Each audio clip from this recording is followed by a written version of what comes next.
vous désinscrivez, mais j'ai du coup Monsieur Quatennens qui vous relaye.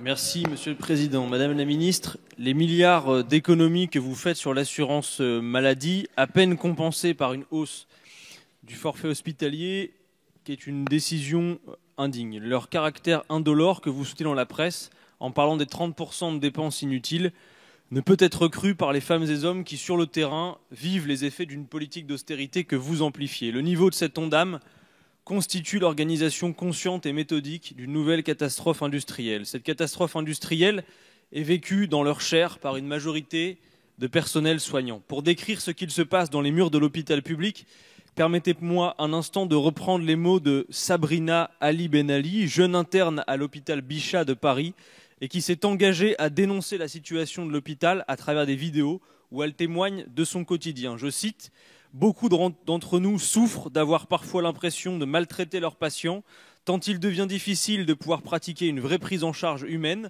d'avoir la possibilité de passer du temps auprès du lit du malade, sans compter l'épuisement physique et moral des personnels médicaux et paramédicaux.